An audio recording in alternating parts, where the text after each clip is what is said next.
أعوذ بالله من الشيطان الرجيم. بسم الله الرحمن الرحيم.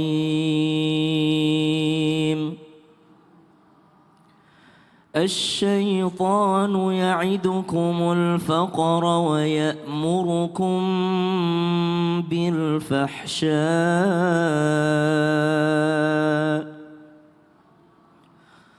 والله يعدكم مغفرة منه وفضلا والله واسع عليم.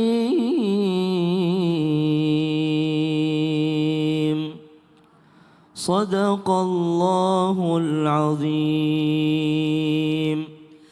Aku berlindung kepada Allah dari godaan syaitan yang terkutuk dengan menyebut nama Allah yang Maha Pengasih lagi Maha Penyayang. Setan menjanjikan menakut-nakuti kemiskinan kepadamu dan menyuruh kamu berbuat keji atau kikir. Sedangkan Allah menjanjikan ampunan dan karunia-Nya kepadamu. Dan Allah Maha Luas, Maha Mengetahui. Maha benar Allah dengan segala firman-Nya, lagi Maha Agung. Allahumma arhamna bil Quran, jazakillah khair, barakallahu fiki. Tabe guruku Ustaz Bani, Ustaz Maulana, para alim ulama, para jamaah yang belakang Allah Subhanahu wa taala, jamaah yang di rumah yang masih mencatat daripada ilmu yang disampaikan guru-guru kita di mimbar mulia Islam itu indah. Semoga bisa mengamalkan dan istiqamah sampai husnul khotimah insyaallah. Kemudian yang kita bahas apa benar tanda kelima dari rezeki kita yang sedang diuji oleh Allah Subhanahu wa taala, yaitu munculnya sifat perhitungan. Ibu, perhitungan bagus gak, Bu? Bagus, subhanallah. Yang tidak bagus tuh sifat kikir. Kalau bahasa Bandungnya apa, Bu? Koret. Koret, pelit. Cap jahe merege hese. Subhanallah. Kalau bahasa Bantennya apa, Bu? Pelit. Apa, Bu? Keket mengkene. Keket mengkene. Subhanallah. Tidak ada yang bagus kedengeran, subhanallah. Karena memang sifat yang kurang baik. Kalau perhitungan dalam rangka bagus perhitungannya. Tadi diajarin perhitungan sama guru kita Ustaz Maulana. Dari setiap 40 juta ada keluar 1 juta. Itu perhitungan yang bagus tuh. Dari setiap 100% harta ada yang keluar 2,5% yang wajibnya. Belum yang sunnah-sunnahnya. Kalau mau tambahannya untuk membentengi seluruh harta yang 100%. Itu bukan 2,5% tapi 5% kata ulama. 2,5-nya yang wajib, 2,5-nya lagi untuk membentengi yang 100% yang masih ada. Subhanallah. Tapi muncul sifat perhitungan itu perhitungan yang tidak baik kepada istri, kepada anak, bahkan kepada orang tua. Padahal rezeki yang didapatnya subhanallah lebih dari cukup. Maka apa ini tandanya nih? Tandanya sedang diganggu oleh syaitan. Asy-syaitanu ya'idukumul faqra wa ya'murukum bil fahsya. Setan itu awalnya menakut-nakutimu dengan kefakiran, takut miskin, sehingga dari takut miskin tersebut muncullah sifat yang tidak baik, kikir. Muncul lagi sifat yang tidak baik apa lagi? Oh, ayo kita cari tambahan. Bagus kalau cari tambahannya dari yang halal. Betapa banyak orang tua yang subhanallah mengambil uang yang bukan haknya karena dia takut miskin, takut anak-anaknya nggak bisa sekolah yang bagus, takut anak-anaknya akhirnya dia mengambil daripada harta yang sebenarnya bukan haknya. Jadi berawal dari takut miskin muncullah sifat perhitungan. Berawal daripada perhitungan muncullah sifat kikir. Padahal Allah tutup ayatnya dengan mengatakan wallahu ya'idukum maghfiratan minhu wa fadla. Kalau justru Allah itu justru menjanjikan kepadamu karunia-Nya, maka kerjakanlah apa yang diperintahkan oleh Sang Maha Pemberi rizki, maka rizkimu akan diatur oleh Allah Subhanahu wa taala. Dan Allah tutup lagi, wallahu wasi'un alim. Allah itu maha luas, Allah itu maha mengetahui apa yang dibutuhkan oleh hambanya. Menariknya, setan tuh baru menakut-nakuti doang, padahal belum tentu miskin. Dan nanti di akhir dunia ini gitu ya, setan ketika ditanya sama Allah, kenapa kamu bikin ini? Jawabannya setan adalah, dia berlepas diri. Enggak, aku cuman bisikin doang. Benar, setan tidak mampu membuat api, tapi kita ketika sudah ada api, setan membantu mengobarkan. Subhanallah. Baik, itu tadi 2 ayat ke 286 ya, Al-Baqarah 268. 268. Tuh dicatat ya jamaah ya, Masya Allah. Siap. Jazakallah khair. Ustadz Siapa ya? Syam luar biasa. Kasih tepuk tangan dulu dong Bu. Kirain Ustadz pinter. Aduh, Ustadz Syam juga pinter kalau luar biasa. Nah, ini ada video tayangan nih, kira-kira jamaah ada yang kayak gini nggak? Naudzubillah min dzalik, jangan sampai. Kayak apa sih ini dia? Emak-emak tetangga irinya luar biasa, orang mau renovasi rumah dan beli mobil, dia malah marah-marah. Katanya, seharusnya wanita ini harus minta izin dia terlebih dahulu kalau mau renovasi rumah dan beli mobil. Emak-emak tetangga irinya luar biasa, orang mau renovasi rumah dan beli mobil, dia malah marah-marah. Katanya, seharusnya wanita ini harus minta izin dia terlebih dahulu kalau mau renovasi rumah dan beli mobil. Subhanallah, Ustadz Bani, afwan Iya, Ustadz iya. Bani, Masya Allah. Ustadz, tapi saya tuh seneng bener sama Ustadz Bani loh. Karena Ustadz Bani kan background sekolahnya kan tentang belajar ini ya, bahasa Arab ya Ustadz ya? Iya, semuanya juga sama sih pinter-pinter. Oh gitu, tapi Ustadz ngajar bahasa Arab kan, makanya saya tuh kayak seneng gitu dapat ilmu baru dari Ustadz Bani, Alhamdulillah. Masya Allah. Ya. Nah, kita mau belajar lagi nih, bener gak sih Ustadz, rezeki kita itu kalau makin banyak ya, justru diuji dari orang-orang terdekat. Misalkan ya tetangga atau bahkan kakak kandung, adik kandung sendiri yang iri sama keadaan kita. Rezeki si kakak makin naik, si adik pengen. Si adiknya makin naik, si kakaknya pengen. Bener gak sih? Dan apakah itu yang disebut sebagai ain? Lalu harus bagaimana kita? Mohon tausiahnya. Masya Allah, izin guru kami Ustaz Maulana, Ustaz Syam, Mbak Caca dan guru-guru kami dimanapun berada. Taib, tanda kelima rezeki kita sedang diuji adalah banyak orang-orang sekitar kita yang merasa iri. Mohon maaf tanpa bermaksud menggurui, iri itu sifat manusiawi. Ya. Tidak ada di dunia ini manusia yang tidak iri. Semua iri. Kecuali 2 saja kata Syekh Yusuf Al-Qardawi. Yang pertama, orang tua terhadap anak. Tidak ada orang tua yang iri terhadap anak. Yang kedua, guru terhadap murid. Bangga kalau muridnya justru lebih sukses. Pasti itu. Gak ada, kamu jangan pinter-pinter banget dong. Nanti kalah saya, gak ada. Pasti guru senang muridnya lebih sukses. Orang tua senang anaknya lebih sukses. Tapi yang lain selalu ada sifat iri. Intamsaskum hasanatun tasu'hum. Kalau kalian diberikan kenikmatan, mereka akan merasa susah, merasa sesak dadanya, merasa iri, dengki. Wa intusibkum sayyi'atun yafrahu biha. Tapi kalau kalian ditimpa kesulitan, mereka justru bahagia, justru bangga.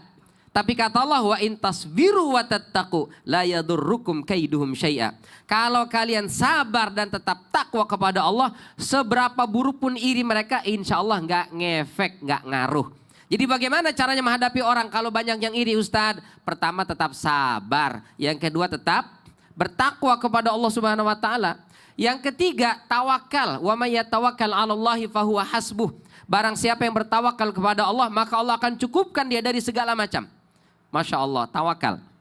Nah yang keempat, tetap baca doa. Bu, ada nggak yang iri sama ibu? Ada nggak? Bagaimana caranya kita baca doa? Apa doanya?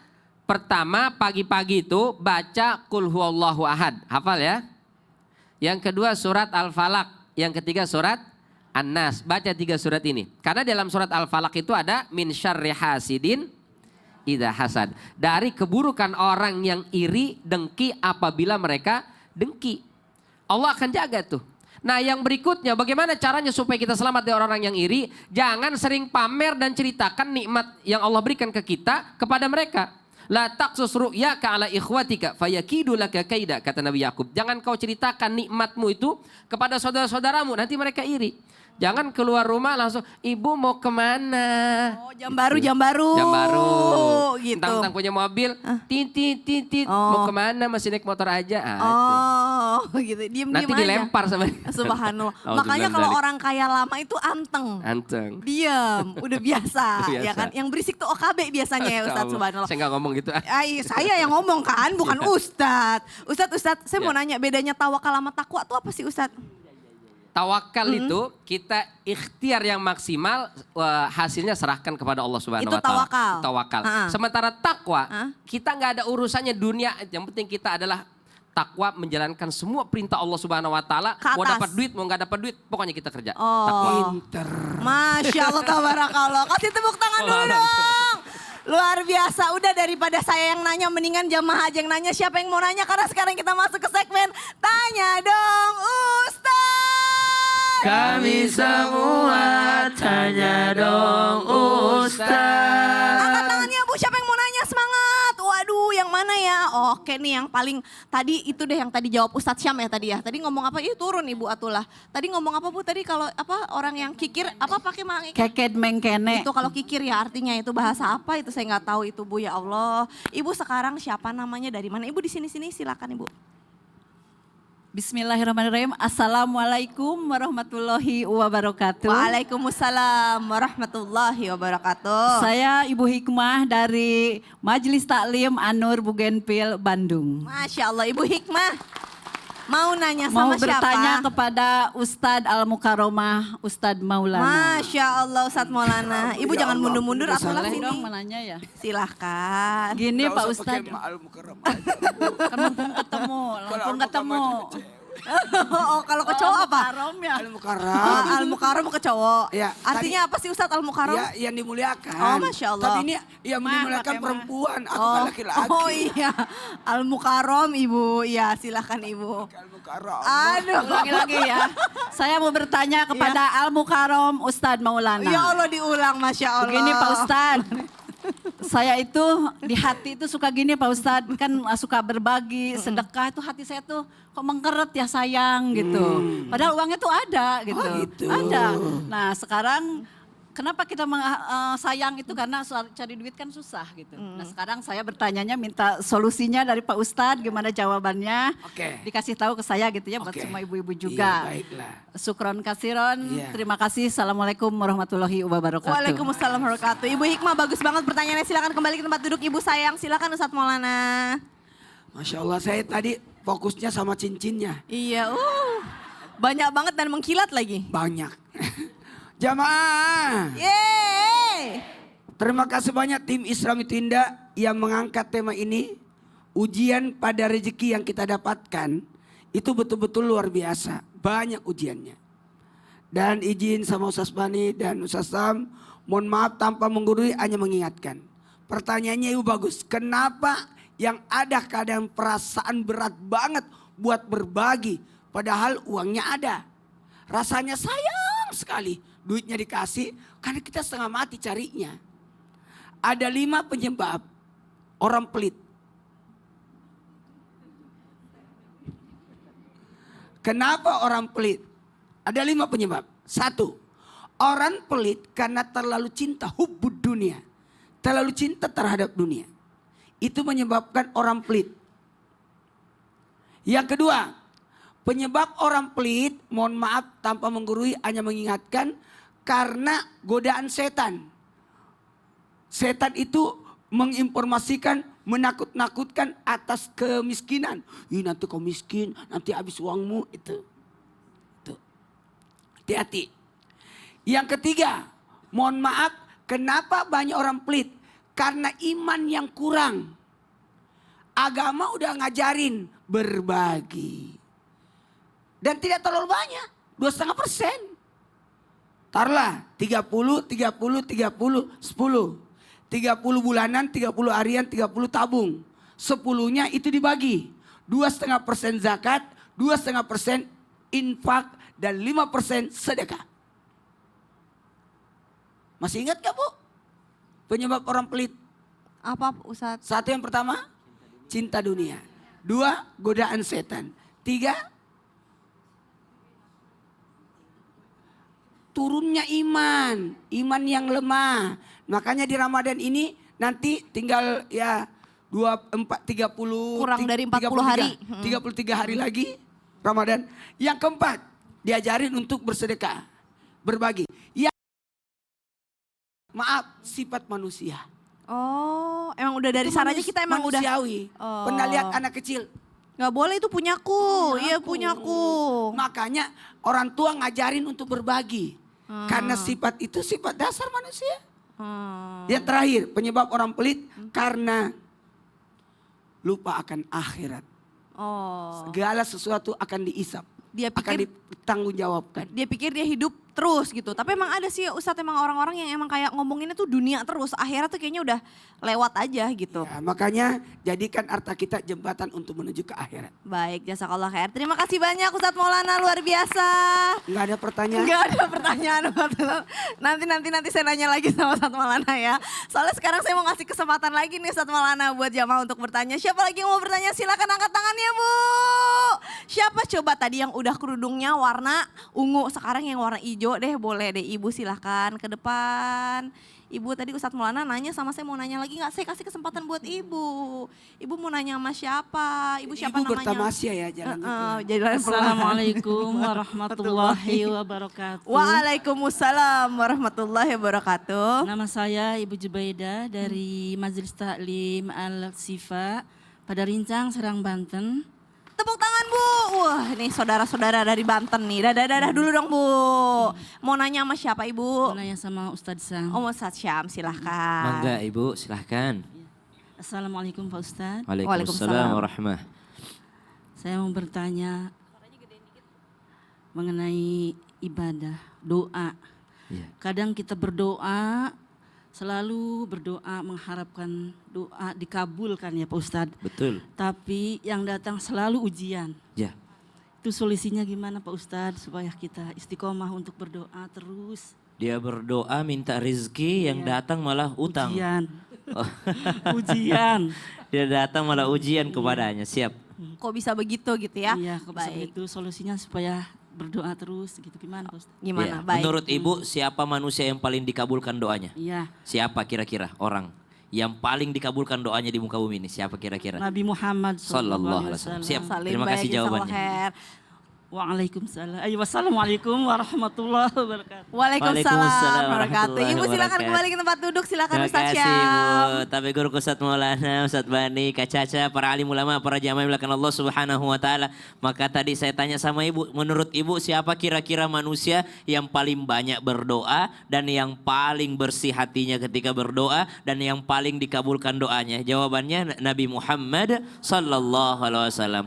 Tapi apakah Ibu tahu pernah sahabat mendengar Nabi ketika Nabi ruku dan sujud ada yang bunyi. Sehingga sahabat, oh ini apa tulang-tulangnya Rasulullah kesakitan. Ternyata Rasulullah sedang mengikatkan kerikil ataupun batu-batu kecil di perutnya karena kelaparan. Kelaparan tuh ujian bukan Bu?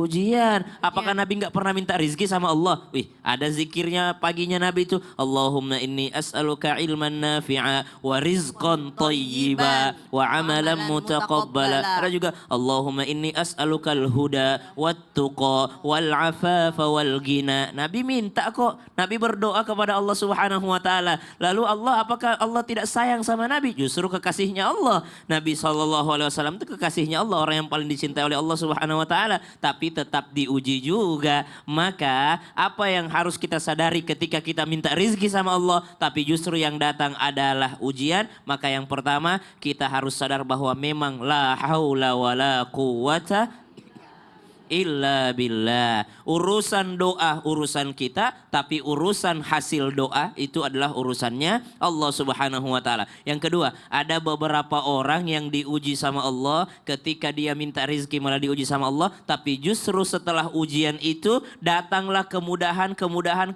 dan keajaiban. Kenapa? Ternyata ketika dia minta rizki sama Allah, ya Allah lancarkan rizkiku, biarkan aku bekerja dengan baik, ini segala macam. Ternyata dikasih tambahan ujian sama Allah, diuji lagi ekonominya. Apa yang didapatkan oleh orang ini? Justru orang ini tambah malu. Orang kalau udah malu tambah mau bergerak Bu, tambah ikhtiar. Yang kedua tambah sadar, subhanallah. Sehingga sadar dia, apa kekurangan saya ya? Sehingga saya nggak bisa kerja di sini, saya nggak bisa dapat rezeki di sini, toko saya kurang laris. Maka dia belajar, oh ternyata saya kurang ilmu. Maka orang ini akan menambah ilmunya, subhanallah. Ketika dia sudah tambah ada perasaan malu, sehingga ikhtiarnya makin maksimal. Ada perasaan kurang ilmu, sehingga belajarnya makin giat, subhanallah. Dari situ justru Allah lipat gandakan rezeki. Dari sebelumnya yang dia minta cuma satu kepada Allah, justru kabulkan doanya 2 baginya. Ada dikasih 3, dikasih 4 oleh Allah Subhanahu wa taala. Maka bersabarlah ketika ada ujian datang. Justru setelah kita berdoa, itu adalah tanda Allah ingin membuatmu jauh lebih kuat lagi, jauh lebih hebat lagi. Makanya kalau minta rizki, bukan hanya rizki dunia, tapi juga minta rizki akhirat. Kita lanjutkan setelah Indonesia Raya. Allah, tepuk tangan dulu dong Bu, buat persatuan dan kesatuan Indonesia Raya kita ini insya Allah. Nah sekarang kita mau kasih kesempatan buat jamaah nih guru-guru untuk curhat karena kita masuk ke segmen curhat dong Ustadz. Iya, kami curhat. Nah di sebelah saya udah ada Ibu, siapa Ibu? Salma dari MTKD Al-Ikhlas Antapani Bandung. Baik, jazakallah khair. Terima kasih Ustadz Maulana. Ibu Salma mau curhat apa Ibu? Saya kan sekarang kan lagi rame-rame kan lagi rame-rame kan di kayak FYP gitu. Nah, saya kan mau tanya nih. Yang pertama tuh mau curhat juga. Katanya kan banyak yang bilang kalau wanita udah jadi janda itu kalau mau nikah lagi boleh tanpa wali. Soalnya kan katanya kita udah dewasa dan berhak menentukan pilihan sendiri. Siapa gitu. yang ngomong Bu? Nggak tahu, rame aja. Rame? Iya, lagi Ibu rame kenal aja. nggak?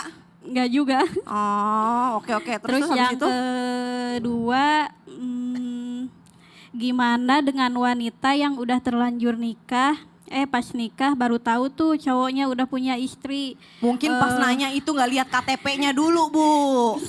Ya kan mungkin. Bikin konflik besar karena awal ngakunya kan kayak bujangan gitu. Oh iya kalau ngaku bujangan dilihat atulah KTP-nya, emang nggak bisa dilihat itu KTP. Ibu jangan bikin saya emosi deh Bu pagi-pagi deh Bu. Ibu daripada saya curhat mendingan Ustadz Bani silahkan tolong Ustadz Bani. Afwan. Masya Allah. Yang pertama, benarkah seorang janda mohon maaf boleh menikah tanpa wali? Ada hadis riwayat Imam Muslim, kata Nabi SAW, as-sayyibu ahaqqu binafsiha min waliyiha. Seorang janda lebih berhak terhadap dirinya dibandingkan walinya. Tapi kata para ulama apa maknanya? Maknanya wali tidak boleh memaksa kepada wanita yang sudah menjanda untuk menentukan pilihannya. Dia bebas, dia boleh menentukan dia mau nikah sama si A, B, C, hanya minta pendapat dari walinya. Tapi ketika nanti sudah sama-sama suka, lalu mau akad, mau ijab kabul, tetap harus ada wali. Kata Nabi SAW, ayyuma mara'atin nakahat bi ghairi izni waliyiha fanikahuha batilun, fanikahuha batilun, fanikahuha batilun. Riwayat Ibnu Majah. Wanita mana saja, mau janda, mau gadis, menikah tanpa seizin walinya ketika akad itu tanpa ada wali, fanikahuha batil, nikahnya batal, nikahnya batal, nikahnya batal. 3 kali Nabi sampai mengulang. Jadi nggak boleh, mohon maaf sekali. Mau jandanya baru, jandanya lama, udah sepuh nenek-nenek pun tetap harus wali. Tapi kan bapaknya udah nggak ada. La nikah illa. La nikaha illa biwaliyin. Tidak ada atau tidak sah nikah tanpa kehadiran seorang wali. Mohon maaf, maka harus seorang wanita menikah dengan wali. Walinya udah nggak ada Ustadz. Maka wali hakim, yaitu dari KUA yang akan menjadi wali. Itu ya Bu, Allah alam bisawab. Saya berarti pertanyaan kedua.